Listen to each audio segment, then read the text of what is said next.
AP రాజధానిగా అమరావతికి చట్టబద్ధత దక్కింది. అమరావతికి రాష్ట్రపతి ద్రౌపది ముర్ము ఆమోదాన్ని తెలియజేశారు. దీంతో అధికారికంగా గెజెట్ విడుదలైంది. 2024 జూన్ 2 నుంచి అమరావతికి రాష్ట్ర రాజధాని హోదా దక్కింది.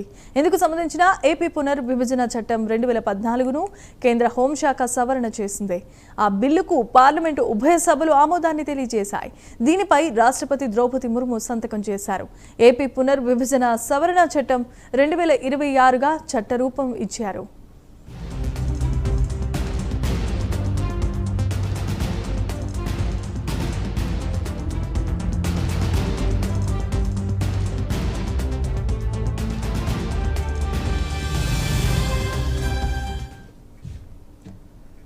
ఇటీవలే అమరావతిని రాష్ట్ర రాజధానిగా ప్రకటించాల్సిందిగా ఏపీ అసెంబ్లీ తీర్మానం చేసింది.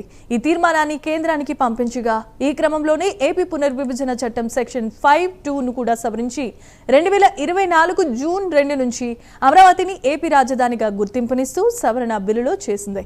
ఈ బిల్లుకు ఈ నెల 1-2 తేదీల్లో పార్లమెంటు ఉభయ సభలు ఆమోదాన్ని తెలియజేశాయి.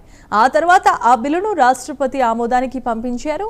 అమరావతి బిల్లుపై రాష్ట్రపతి సంతకం చేయడంతో గెజెట్ విడుదలైంది.